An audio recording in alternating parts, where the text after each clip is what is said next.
Hi, my name's Yasmin and I'm the DM. Hi, my name is Samantha. I play Elora Greyvale and she is a sorceress from the province of Nephalia. Hi, I'm Ryan. I play Ogvar Shawfort, the goat-herding, mushroom-seeking ranger from Kessig. Hi, I'm Rick, and I play Otto, a spring sage from Hanweir sworn to the land, wandering the plain and setting wrongs to right with his ursine companion, Bojo.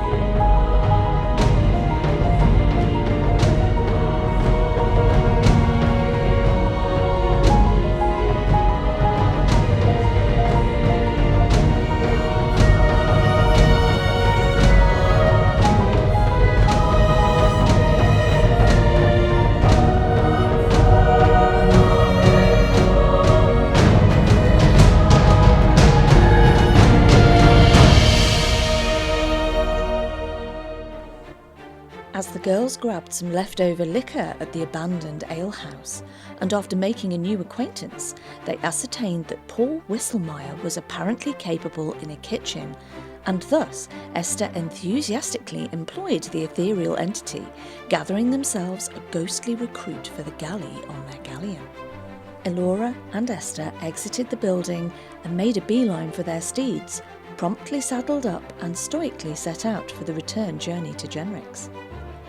Meanwhile, back on board the boat, hiding out in the hull, the hub of the ship was in good hands as the dynamic duo of the wizard and ranger fervently attempted to figure out the warship's workings.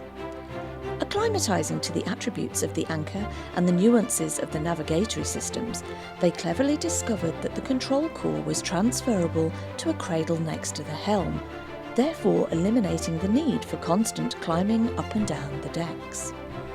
With all in agreement and the anchor raised, under the general guidance of her new governors, the shattered moon began to slide out of her shallow draught in Saltstone Harbour. Episode 146, Harbour for the Heart.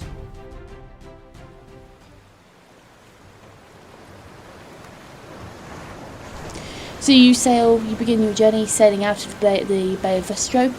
You see Saltstone to your right. You see the main part of the town slowly disappear behind you. You see the graveyard to the west of the town. That too disappears. And you begin to make your way across open water. I mean, you're not going deep out, but you're obviously staying fairly deep enough that you're not going to catch the draft. Yeah. So I'm going to say it's going to take you...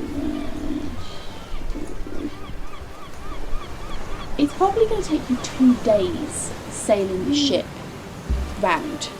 Okay. Come here. Really? Yeah. Well, it's half a day's ride. Actually, hang on, so I've got that wrong.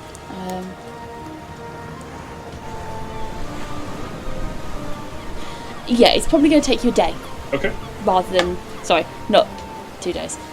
Because you've got to go, so Genrix Tower is like on the opposite coast, so you've got to go all the way round rather than just cutting straight across like Laura and Esther are.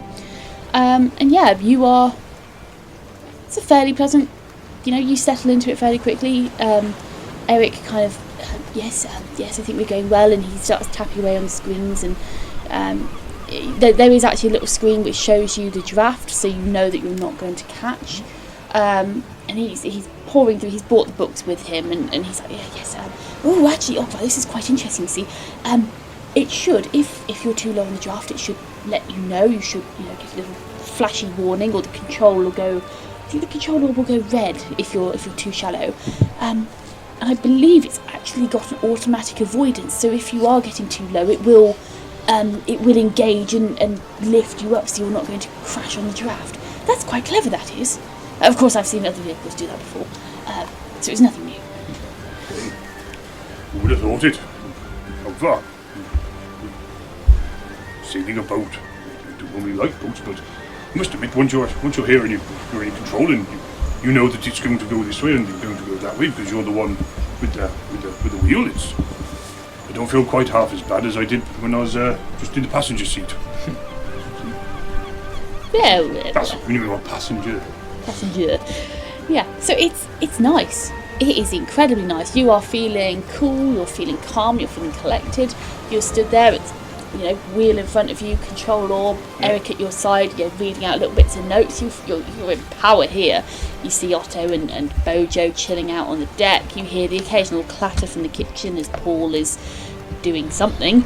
And yeah, I mean, it's lovely. The wind is cool and refreshing. The sun glints majestically off the water. You've got a nice kind of sea salt spray, and your hair is kind of riffling backwards and in the breeze. And yeah, it's nice. Is there a crow's nest on it? Yes, there is a crow's nest. Okay. Do you want your raven to go in the crow's Yes, nest? I do, very much so. Yeah, Murdoch. You kind of. What, are you going to tell him to go in the crow's nest? Are you going to... Yeah, I'll sort of like pick him off the shoulder and sort of like point at him and sort of just do the thing where you throw your hand out forwards and he... Like a baby. Beyblading is really Yeah, catching on, Beyblading, isn't it? Yeah, so you give him a kind of a push up, and he lifts up and he catches the wind and he flows back slightly, but then flaps, and you see him spiral up around the mast in between the sails up to the crow's nest. You see him take perch. It's very, very small, kind of black blob far above you. And yeah, I mean, you're going. Yeah. Cool. And that's, I mean, I'm going to ask you to make a couple more checks. Well, night sailing's going to be interesting, isn't it? Well, What I was going to suggest is that Otto would probably, after we properly set off, and it seems that Ogvar actually knows kind of what he's doing at least, he'd probably come across and get some basic ideas on the controls. He'd try and learn the same things that Ogvar's been doing. And then that way, if there's an emergency, or if we wanted to, we could travel through the night. That isn't potentially an option. So he'd spend a bit of time obviously trying to pick up the basics from you at least. Once it's become clear that you actually do know vaguely what you're doing. are you doing that in bear form or in human form? I think he'd probably walk across in bear form, have a good sniff, and then remember that he's not in human form and change back, looking back apologetically to Bojo that is no longer necessarily spent that time with him. He's got something he needs to do, and he'd start asking how this works and how you get these screens back up again, because it's the previous day and he's not really too sure how it really came about the previous day, especially since we're not down below decks anymore. So he'd try and take some lessons from you. Yeah, sure. So Otto, can you make me a knowledge check, please? Okay, knowledge. And what? Ogvar, you can make a profession sailing Okay. for me. Sorry, knowledge what? I have an 11 on the dice. Just a generic knowledge. Okay. Just a straight knowledge, so just add intelligence. So 14 in total. Okay, 14, Ogvar? I rolled a 15 with a +2 to it, so 17, please. 17, yeah, okay. So Erik isn't particularly helpful. He only rolled a 7 here.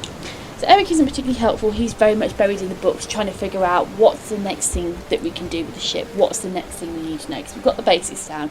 What's up next? So Ogvar, with you're able to kind of show Otto the ropes. You're able to kind of show him how to open up screens and this is what you do to drop the anchor. But I'm not going to do that because we're sailing at the moment, because that'd be very, very bad. Don't do that. And yeah, so with that, Otto, you can now add a profession sailing to your skill sheet with a +1 modifier as a miscellaneous.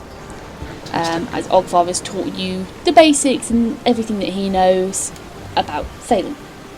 Okay. Okay, That's not bad. cool. So that is how the day will go. You will sail. There's not going to be much in the way of danger, particularly. And yeah, you see the land going by on your right. It's it's rocky. It's quite bleak. And yeah, that's how the day will go. I'm not going to ask you to make any further checks because the condition isn't going to change, the sea condition isn't going to change. And I will assume that as night draws in, you're probably going to slow down, weigh anchor, and turn in for the night. Yeah. So you've reached kind of almost the just before it goes round the edge of the coast. Yeah, okay, yeah. So if you can visualise, the Bay of Thestra is this big curve which is basically the entirety of Nephalia. Where you are in Saltstone is almost like in the corner where Selhoff is in like the corner of this curve, and Saltstone is further round, kind of almost like a diagonal to Gemrix. So you've sailed along this kind of outward edge of the curve to the point where it rolls round, and it's going to be like another half a day's travel to get round to the tip and back down to kind of where this little silver beach was, where the cave entrance is. Okay, yeah. I'm going to say that's probably where you're going to aim to dock at, with the tower above and obviously the cave entrance below. So that's going to take you like another half day to get round there, but with a full day's travel, you've travelled the length of the remaining length of the curve. Cool, yeah. So you're going to weigh anchor and tuck in for the night. Paul will tell you that he hasn't got any more food, so you're going to have to survive off rations for the night. No problem. He'll be kind of banging around in the kitchen, you hear a kind of woo occasionally. It's a little disturbing, but yeah, you'll get used to it. Okay, so winding back time a little bit, Esther and Alora on the ponies. Right. Alora would be riding her horse. There were in fact 5 horses with them rather than 4 that she mentioned earlier. Esther has got 1 tied behind her horse. Alora has 2 tied behind hers, and they're making the way along the trail back in the direction of Genrix. I think they would have travelled probably an hour or 2 from the half-day trip. And is there a point where the trail comes sort of fairly close to the bluff, to the edge of the cliffs, somewhere where they could stop off and just sit and look over the sea for a little while? No, so it doesn't come around the edge of the cliffs because you've just come directly diagonal across the grassland. Okay. So the closest you're going to get to be able to overlook is perhaps at the top of this quite steep rise when you've come out of the town. That's probably the only chance you'll get to kind of look over the water. Right. I think Alora would take that chance. I mean, she's still feeling very emotional. She's going to indicate to Esther she's going to pull the horse over, and she's just going to dismount and indicate to Esther just by waving her hand or whatever to say to just Esther, I just need 5 minutes, if you will. And she's going to just leave the pony, dismount. She's got a backpack on her back, and she's going to plod over to a nice sort of place that she can just plop herself down and just sit with the knees tucked sort of up under her chin, just looking over the view over the rest of the bay and out to sea. Yeah, I mean, her clothes are still damp because they're the ones she pulled out of her backpack, and they would have got wet when she took a dunk in the ocean, but they've mainly dried. They're clean, at least. Her other clothes are drying on the horses. Does Esther join her? Yeah, Esther will join you. Esther will plonk down next to you and... Oh, dearie. Esther... I just can't... I'm not really coming to terms with things at the moment. I'm struggling. I'm going to be honest. I mean, she's going to start to cry again. She's been crying on and off, but she's going to start to cry again. She's going to tell Esther a little bit about her childhood very briefly. You see, when I was younger, my mother always told me, having 2 older brothers, because I've got 2 older brothers, Arlen and Rannan, and sometimes we'd play and they'd be really rough. I didn't like to ever tell them that I was in pain, or if I tussled with them it hurt sometimes. I I didn't like to ever show that I was upset about anything, and, just kind of kept pain inward. But my mother always knew. It didn't matter whether it was my brothers that hurt me or whether I fell over and scraped my knee. My mum always knew. And, she always said to me that it's okay to be upset, it's okay to show emotion. It's not a weakness. I always used to think it was a weakness, but I always used to try and keep it inside. But I don't think I can do that. Since I've become older, I just can't do that. And I am struggling at the moment. Just wanted to share that with someone. I'm sure it's just as bad for you, but so much has happened since I've been on the road here. It's really only been like a month or so, but I've seen things that I've never seen before, things that I never appreciated that were out there. I suppose I've lived a rather sheltered existence when I look at all of this. Didn't think I had back then, but I don't know. You're somebody from the church. I was forced to go to Sunday school, or one day a week they make me go to the church. I learned things there, but I was never really that interested. I understand and respect faith, but I've never been really a follower, But I've seen so many things in the last weeks. I don't know, I'm really confused by it all. But although we've not spoken about it, the thing with the feather on the boat, that wasn't normal weave of magic that I would recognise. I can only think that it was something divine. Does the feather that appeared, does that hold Kieran's soul? Was that something divine? What did I see, Esther? What was it? Oh dear, I would say perhaps it was. Being of the church, I'm attuned to divine energies, particularly that of Avacyn, and her presence was overwhelming. It was the strongest I felt it in many years. I believe Otto was more affected than I, being more connected to the land itself. But I would say that it does hold a good chance that is Kieran in some form. I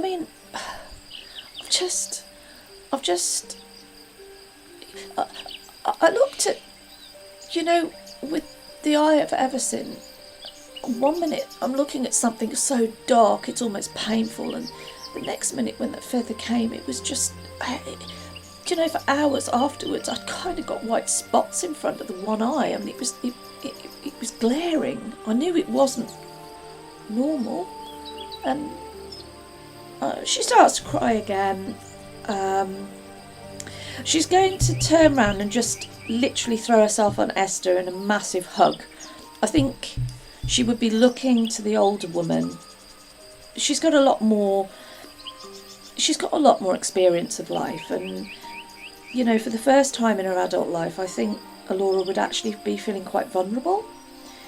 So I think she would be looking to Esther for some reassurance. Yeah, Esther will give you a big hug. She'll give you a squeeze, rub you along the back, just let it all out, really. Esther's been through her share of losses. She's obviously she's an older woman. Dearie, I've been through loss after loss, and after time you become numb to it. It's never a good thing to become numb, though. No. My mum always said to me, don't hold something in. If you need, if you need to process things, you should share. And I tried not to do that. I always saw it as a weakness, but I don't know what to do with this. I really don't. She She's going to try and dry her tears and start to get a grip on herself. And as she wipes her cheeks down, she's aware that her cheeks are really stinging, probably windburnt from the strong onshore breeze and the salt on her cheeks. But she also becomes aware of the fact that her right eye is quite sore. She's going to reach inside her backpack. She's going to get her glass bottle that's stopped at the top. She's going to take the stopper out, and she's going to tip her head back and drizzle a little of the holy water into the eye of Avacyn. Yep. And it feels sort of a lot more relieved, almost instantaneously, but you know, her face is still very sore. Yeah. I think she'd sit there a while, just letting her hair blow in the breeze, looking rather dishevelled. I think she'd probably just sit in silence for about 10 minutes and just try and process and say nothing. And then I think she would rise, dust herself down. Thank you, Esther. Thank you for just being there. I just needed that. And she's going to turn away, go back to the horse, take a brisk walk back to where she left the horses. She's going to grab her hat from out of, I think she'd have probably stowed it somewhere on the backpack of the saddle or something. She's going to get her hair, tie it back loosely in one very messy kind of ponytail, and she's going to ram her hat firmly on her head. She's going to take a swig of water from the water skin. Just try and reset herself and rebalance, because she knows that she can't stay in this state. It's getting nobody anywhere. She's going to mount and say to Esther, "Are you ready? Should we press on and get back to Gemrick's?" Yes, dearie, let's go. And that's what Laura will do. And for the next miles, she's going to be thinking about things that she's left hanging, personal things that have, threads that have not been tied up, things that have not been done, questions that she has that she just left hanging and not pursued the answers for.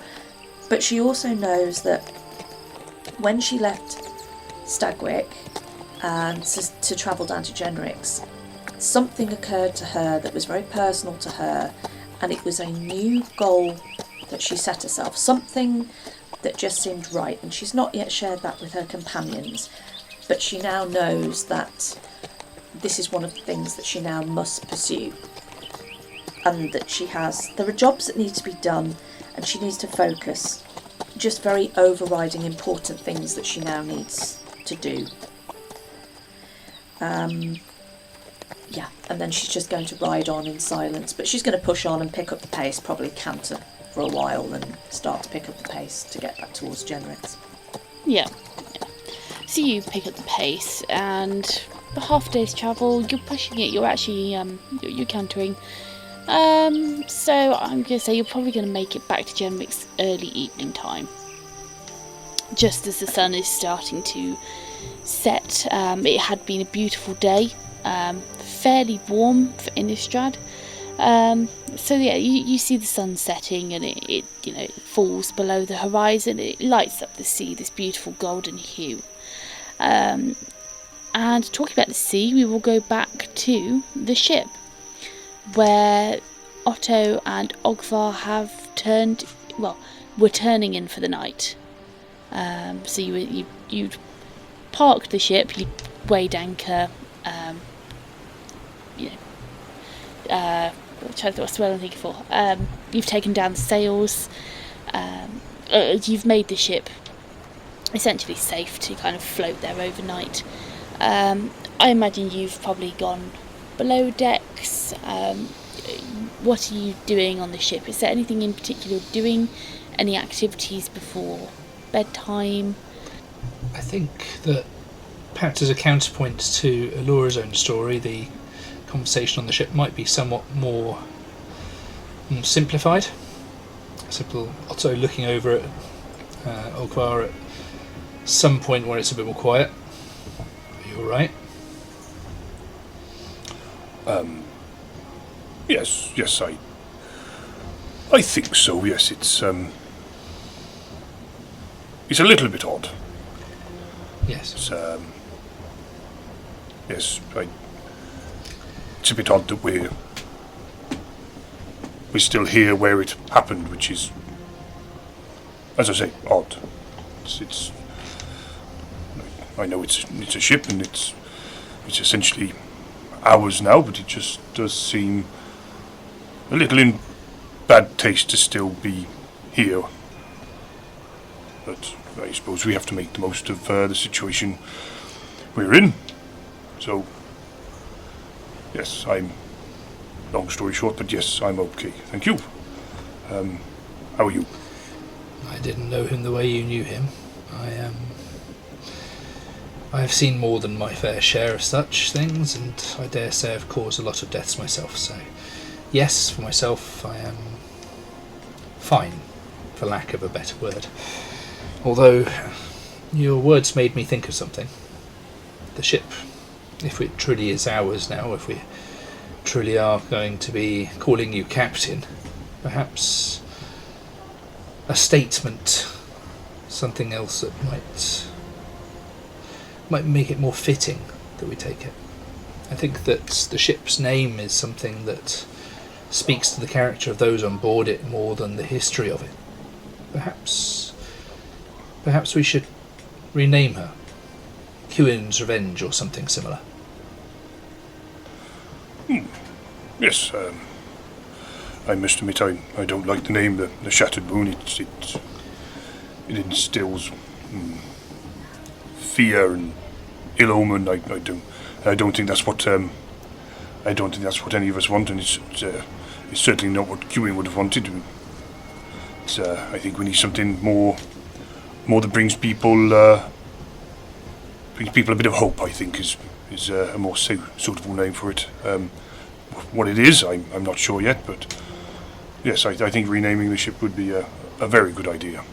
I shall be guided by you then. I've never been much of one for naming things, but so I do agree. I think that you don't want to be hearing the Shattered Moon approaching. It sounds quite oppressive. If you don't know the character of those on board, it might be worthwhile us looking at it a different way and encouraging others to do so as well.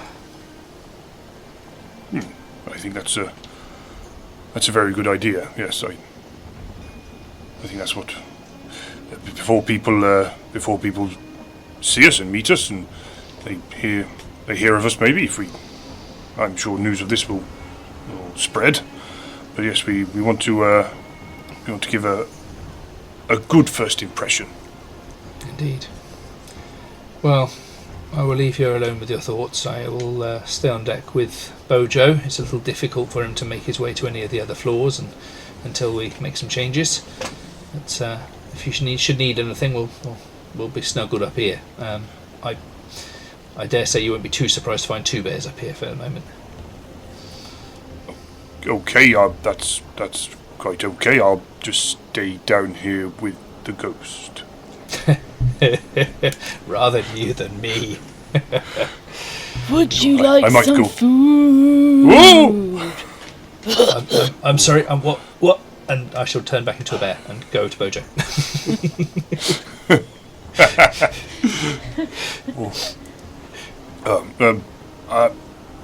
Yes, Paul. I would like some food, but maybe you could announce your arrival a little less eerily in the future. Okay. I don't think that's going to go well. Okay.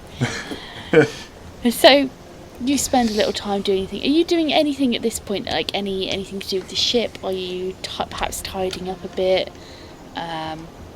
Is there any kind of maintenance work that you're doing on the ship at this point? I don't think Ogvar would be doing anything in the galley. I think that's probably going to be his least favourite place to be at the moment. I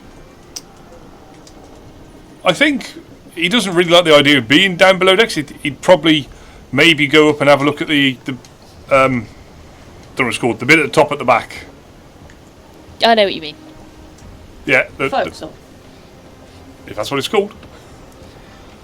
Yeah. The room at the back, below the steering wheel. You mean the captain's yeah, quarters? up on the back. Okay. You probably. Well, I think it's the forecastle, isn't it? I Up on the don't top know. back. But that bit. That'd be the front one. I assume. Is that the front? For I castle. assume there's like yeah. something that could be as a makeshift bedroom for the night that's not in the galley.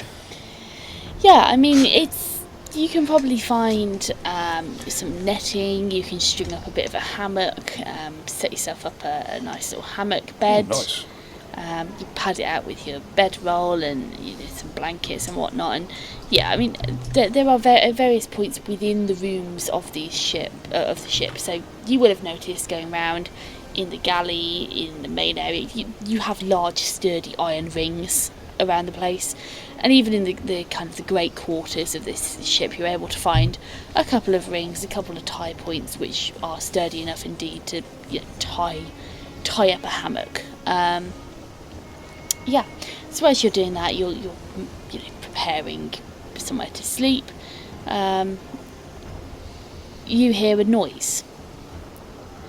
The noise you hear is incredibly similar to someone dragging a pan behind them.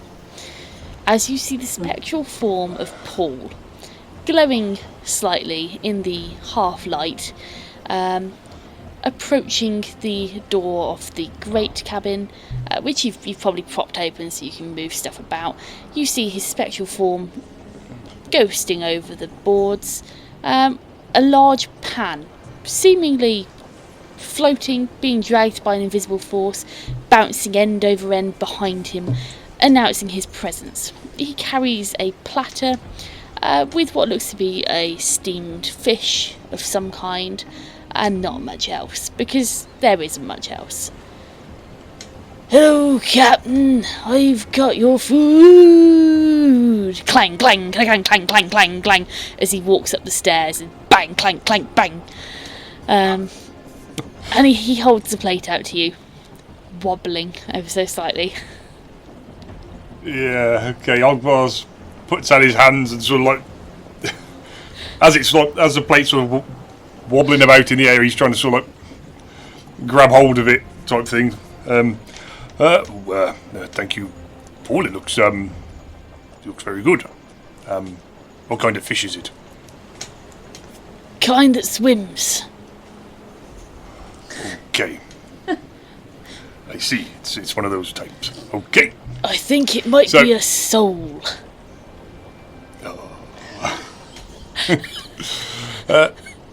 So Ogvar will take it and set it to one side so it's not floating about. Thank you very much, Paul. I'm not sure whether the two bears over there would like anything, but it just looks over and are they awake or are they asleep? They'd probably be napping, although Bojo's nostrils might flare a little bit if the fish comes closer. I must just say at this point that I'm just writing my notes, and when she said it was soul, I actually wrote S-O-U-L, not S-O-L-E. I had to change it. Yeah. So Paul turns after you've taken the plate. Captain! Floats back down the stairs. Clang, clang, clang, bang, bang, clang, clang, as the pan floats along behind him.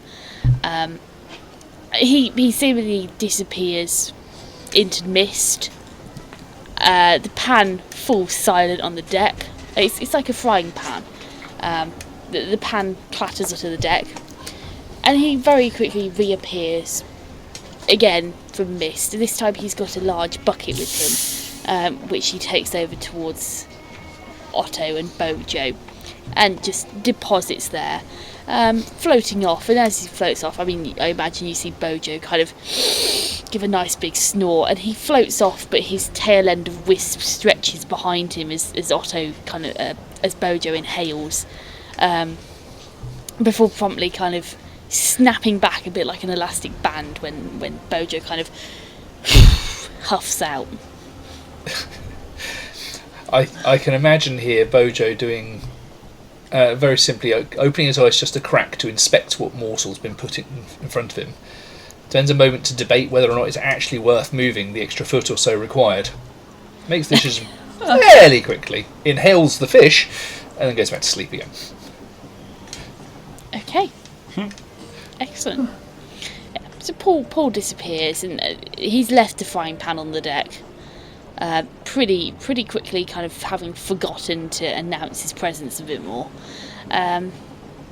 And yeah, he disappears, and you hear various clattering sounds from the galley, and it very quickly quiets down as evening wears on. So yeah, I mean that's.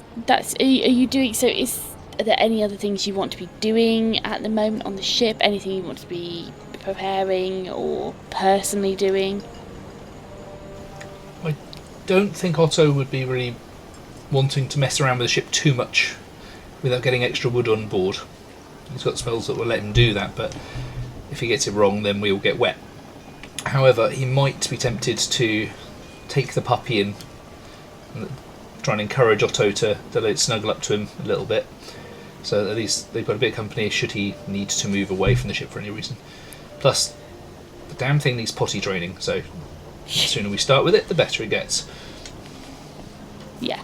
I mean, throughout the day there have been small piles of puppy poop that looks actually a bit like coal.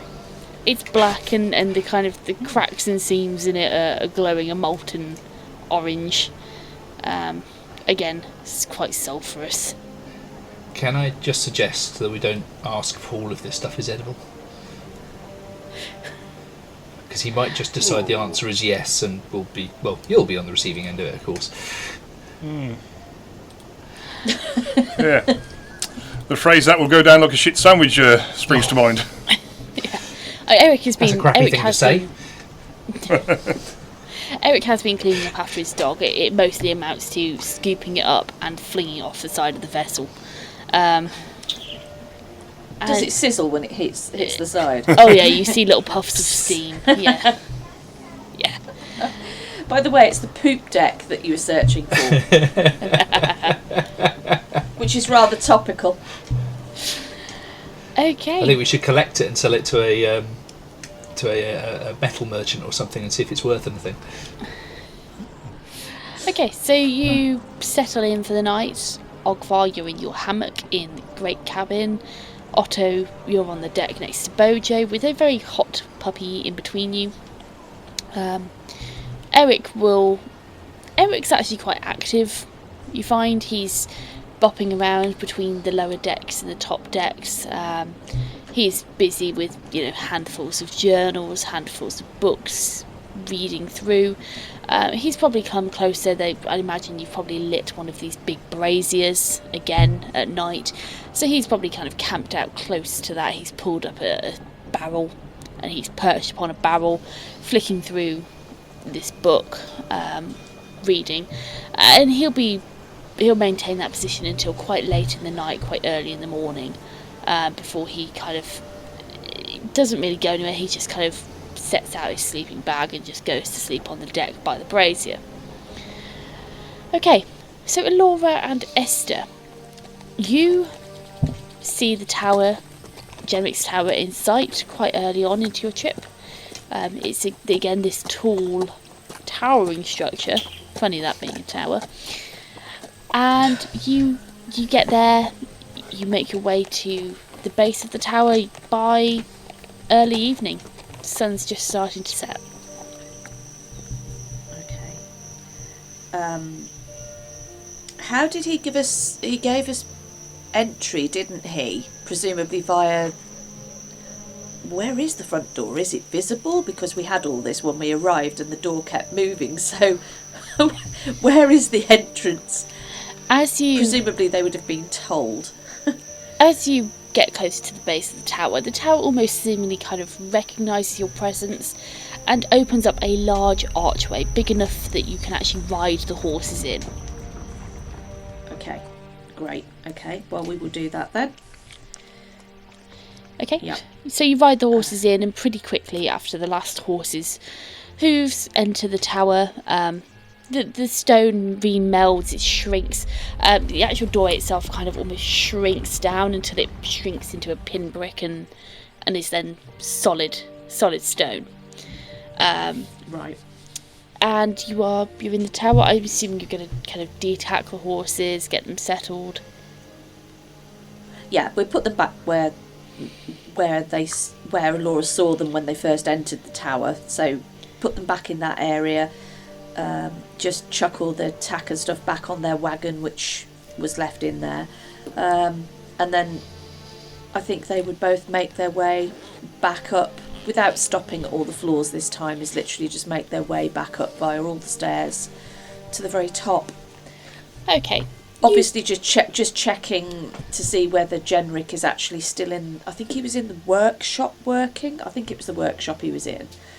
The one where the animals were. I think he was working on decoding. Yes. So as you make your way up, you check into the rooms as you go past, and you see him in the library. He's sat at the same table you were sat at. It's now been kind of almost haphazardly swept clear of books and stuff. I mean, it's like he's taken his arm and just swept it across the table. Books have gone tumbling, scrolls have gone tumbling. You see like a scroll has bounced down. You can imagine it going end over end as it's spilled across the room. It's probably the first thing you see as you make your way up the stairs, as it's kind of rolled down the stairs as well.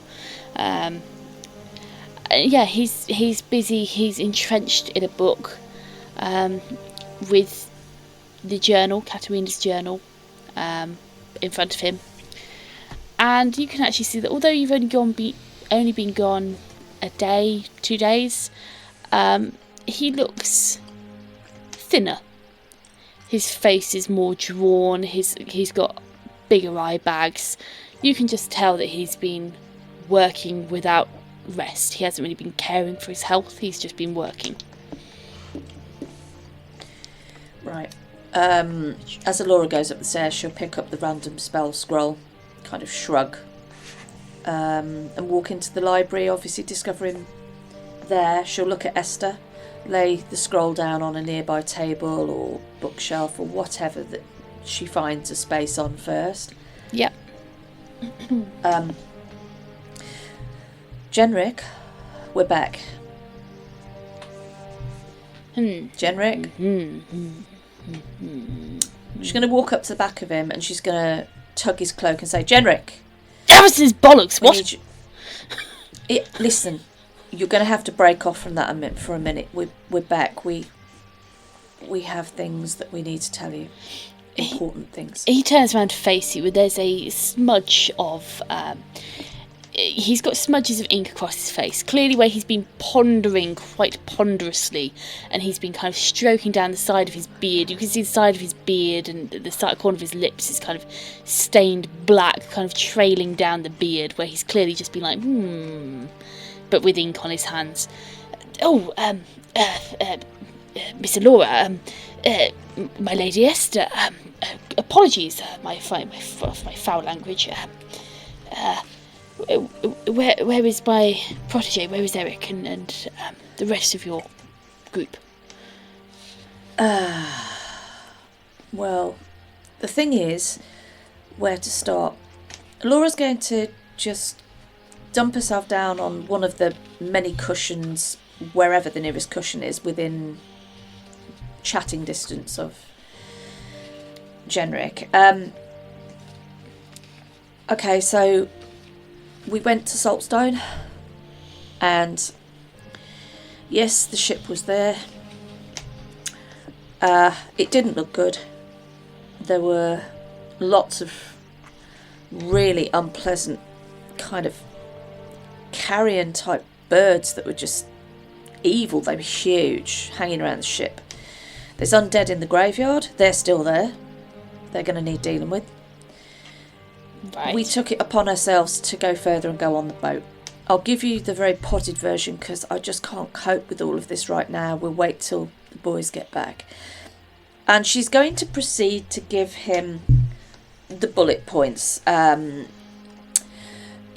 went on the ship, explain what foes they found on the ship, give him the rough rundown of what happened. description of the inside of the ship, a description of the lich in the bottom, and then obviously very gravely she'll shed a couple of tears, but she's all cried out at this point, but she's going to say, we lost Kieran. He was disintegrated. She's going to pause for a minute, and then she's going to say, the thing is that was the worst of it, but there were other surprises to come. The ship isn't just a ship. We believe the ship, we have evidence that it is able to fly, an airship if you will, via things that I've seen myself. It has arcane workings. It's powered in an arcane method which I do not understand. Anyway, the boys are bringing the ship back here. Erik, Ogvar and Otto are on the ship, and I don't know how long they'll be. We left before they did, and they're going to try and sail it back round so they get here when they get here. My dear, I'm so sorry. I'm so sorry. It's not your fault.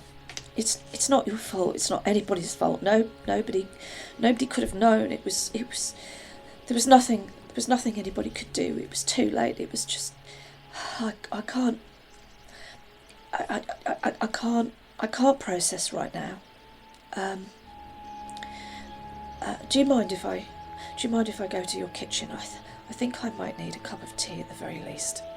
No, please. She's gonna stand and she's going to leave. She's gonna put a hand on Esther's shoulder and just leave Esther to do what she wants. I'll go and put tea on for everybody. And she's going to disappear upstairs. And when she gets to the biome on floor 6, she is going to run like buggery through there because she still hasn't forgotten that there is an assassin's vine in there. Yeah, as she's belting through there. As you run through, you hear the sound of kind of snarling vines whipping around, trying to grab hold of you, but you're able to make it through without any. Yeah, she's just going to run through. She goes, "Oh, piss off! I don't need you." And she's going to run up the other set of stairs, and she's going to trip on the stairs as she goes up again, just for good measure. Probably the same step that she tripped up before. Yeah, it's ever so slightly as you look at the stair. It is ever so slightly deeper than the other stairs. All the other stairs. Don't tell me it's a sentient stair. No, well, I'm not going to tell you that. But no, it's just like, I'd say probably like half an inch deeper than the other stairs, just enough to catch you out. Right. Okay. Yep. She goes sprawling again. She gets another flat face, and she's just going to muffle into the floorboards. She's pretty pissed off at the moment. Okay, so you go and make some tea, and you'll probably rest for the rest of the evening. Jemrick is still very much, he's excited by the prospect of a flying ship. He seems more distracted, but he is still very much working on the codex. This is his priority. I imagine you take him a cup of tea, something to eat, and he will wolf it down. I mean, this is probably the first time he's eaten anything since you've left, or drunk anything. He's been so buried deep in his research and his studies. So you will spend the rest of the evening, I imagine, kind of curled up in one of these big comfy chairs by the fire. There's a hand-crocheted blanket available for you to kind of curl up in. Of course, you're able to make use of Jenrick's plumbing, utilities, everything that you need to do. You're more than welcome. Esther will join you, but she seems to have plucked a book off a shelf, and she's reading a good book. It seems to be some kind of romance, you'd say, judging by the raunchy-looking cover. Oh no. Hills and Moon. Smut book. Yeah, that's it. Smut book. Oh dear. It's the smut corner. Yeah, it seems the picture on the front seems to depict a woman and someone wearing some quite stylised pointed toe boots with little spinning windmills on the back of them. large, broad-brimmed hat. Spinning windmills. That's an interesting romance novel. I wonder what category of romance that falls under. It's supposed to be spurs. Yes, I got that. Yeah. I'm with you now. I'm caught up. Oh dear. It appears to be quite a stirring read.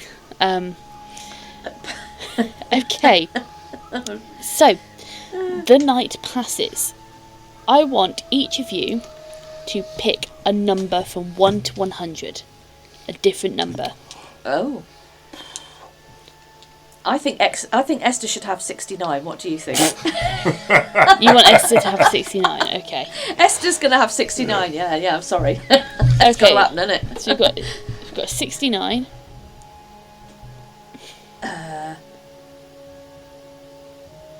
Laura's going to... You've got 99 options here, come on. I know, it's complex. Laura's going to pick a 36. 36. Okay. Ogvar will go for 48. 48. And 37 for Otto. 37 for Otto, and someone pick me one for Erik. 73. 73. Okay.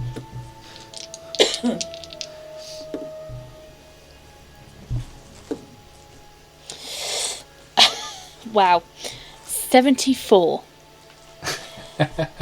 The night... So close. Wow. Yeah, you wouldn't be laughing if you knew what would happen. The night passes quietly.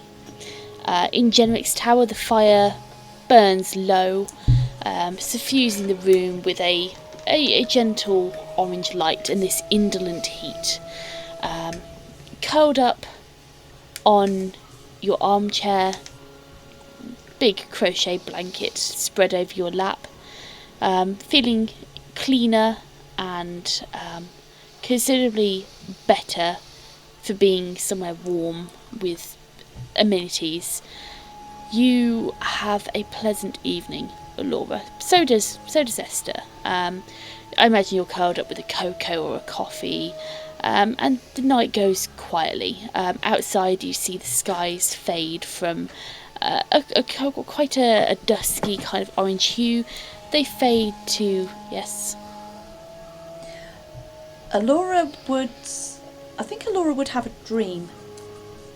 Okay, that's good. So you see the lights, you see the sky fade. You see the sky fade from this kind of warm orange, fades to a dusky violet, and then eventually fading entirely into a midnight velveteen blue as the night wears on. On the ship, Ogvar, Otto, Erik. You see this beautiful sunset. You've got a sea view of this sunset. The light reflecting back off of the water. Erik is sat by the brazier with a book, reading until he eventually goes to settle down to sleep. Quite late in the night, well after the both of you have fallen asleep. Ogvar, you are chillaxing in your hammock. It sways lightly with the water. It's not very turbulent. It's quite calm. So it's the most minuscule of sways, and you're quite quickly rocked to sleep with the motion. The feeling of being kind of suspended as well on a hammock. You aren't resting on a hard floor, and yeah, I mean you get a pleasant sleep. You hear the water lapping, and yeah, it's just generally a very relaxing environment. Otto on the deck with Bojo and the puppy. You are possibly find it a little less easy to sleep not being on the land, not feeling the hard earth beneath your back. But yeah, you eventually find sleep curled up next to Bojo, the warmth of both of your fur creating a pleasant atmosphere, which just takes the edge off this slight chilly wind that blows over the waters. The night is occasionally interrupted with a bit of a a bit of clanking and groaning from Paul. He is very much enjoying his eternal rest, you would say. Doesn't sound like he's doing enough resting. No. Though he could be doing more. Okay, so Elora, you have a dream. What is your dream about? I think for the most part of the night she would have been quite restful, but towards the morning, when she wakes up hyperventilating slightly, and the dream that she'd been having was... Did it involve a raunchy cowboy? No, it didn't actually. It would have been a good thing to have, but no. She had a weird dream where she was back on the deck of the Shattered Moon, where the throne was. She could see the throne. Yep. Obviously everything was dark down there because it's all painted out black. But she seemed to be alone down there. And all that she could see was a pile of ash, or pile of dust, turning into this golden feather. But all of a sudden, there was a pile of parchment in front of her. And the feather, somehow a bottle of ink had materialised, and this golden feather was dipping into the pot of ink. And it was scrawling, she couldn't read it, but it was scrawling lots and lots and lots of words on these parchments. And the parchments, it was happening faster and faster and faster. And the parchments were literally flying off when they were full, left and right. And gradually the deck, it was filling up to the point where it was up to her ankles, then up to her knees, and there was just parchment and written parchments everywhere, and this just this quill going mad, this golden quill. But on every piece of parchment she could see, as it's literally, she's drowning in this parchment as it gets to her head, which was the point at which she woke up because she felt she couldn't breathe. Every single piece of paper had Cuin and Casper's name on it. She could just pick out odd words of people she knew. Caddo was on one. She didn't remember everything that was on there, and she couldn't make out what was being written, but she was sinking and drowning in a sea of parchment that had just been written. And she wakes up gasping. Okay, excellent. So, you wake up, it's probably the wee hours of the morning, and you don't get back to sleep.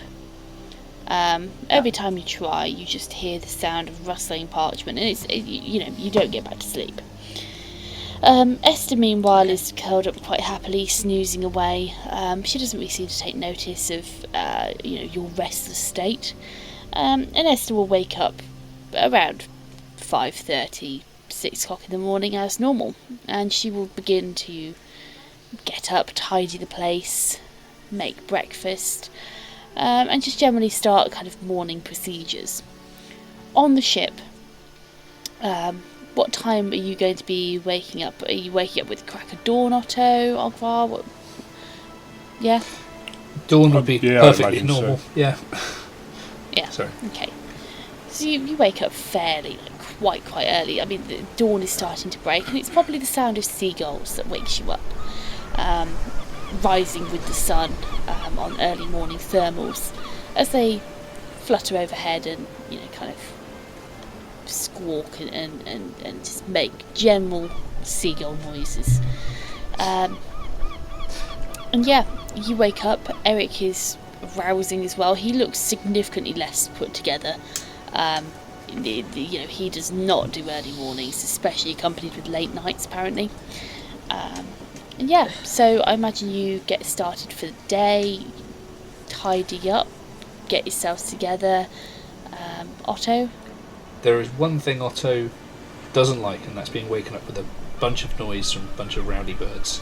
So he's going to apologise to Bojo and do the only thing that he knows bloody works. He's going to turn into the biggest eagle form that he can think of and spend a couple of minutes chasing them all away from the ship, because it's going to drive him nuts otherwise. Yeah, you chase away, and as soon as you kind of disappear out 70-80 foot chasing seagulls, you hear one behind you kind of almost mockingly laughing at you as you turn around and you chase that one away, and they're generally being quite just general pests. I mean, Murdoch will join in. He will, squawk and chase a couple of them as best as he can. And yeah, you eventually do manage to drive off this chittering horde. Mostly accompanied by Paul as well. Paul is also not impressed by seagulls. He appears with 2 pans and begins bang, bang, bang, bang, clattering them together. You see a butcher's knife kind of spiral through the air as he's just kind of lobbed it at one. It goes over the side of the ship, ploop, into the drink. And yeah, you chase them off eventually. And they stay a good kind of 120 foot out, mocking you this time. They do disappear though. They decide they've got better things to be doing than annoying you. Good. I think Ogvar would sort of walk out the cabin and see this sort of unfolding. No, like, look down, there's only one bear, and then look up and there's a really great eagle flying around, and then Murdoch takes off, and like, Ogvar just sort of looking up like, I don't know, maybe holding his hand to his like bit of a sun visor, sort of just watching it all unfold, thinking, what's going on? Doesn't The like, knife flies by. bearing in mind he really doesn't like boats. Yeah. It's at that point where Paul floats up deck and he's got a pair of pans and they're bashing together. Ogvar just sort of sighs, shakes his head, and I don't know how my life's ended up like this. Really, I'm not quite sure. He walks over to Bojo and I suppose Erik as well if he's up there. And morning all, are we all okay? I assume everyone had a restful night until this point.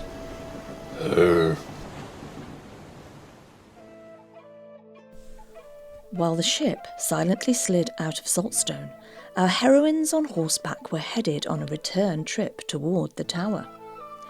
In desperate need of a heart-to-heart, Elora leaned on Esther's experience, bearing her soul and sorrows as she struggled to come to terms with having so much happen in such a short space of time. As all this was playing out, back aboard, the refreshing salty spray from the sea made for pleasant sailing, as the boys on the boat and their creature companions tracked the coastline southwards. Otto took an overview of the shipside operations, familiarising himself with the vessel's various functions, and after a heady, hearty half-day's sail, it was time to halt their heading and drop anchor before darkness descended, leaving them in the lurch and navigating the serious situation of potentially perilous and turbulent tides around the tip of Nephalia. Hey, you made it this far, so lend us your ears for a moment longer if you will. Firstly, we are most humbled that you are enjoying our yarn, and the crew thank you from the bottom of their hearts for your patronage. Producing this podcast is incredibly hard work, and as such, if you would like to support us, there are a few ways in which you could really make a difference. Sharing links to friends and family helps to spread the word so others like you can find us, and in turn they too can enjoy the show. Equally helpful is leaving a 5-star review on Spotify and any other streaming services, which will help us immensely.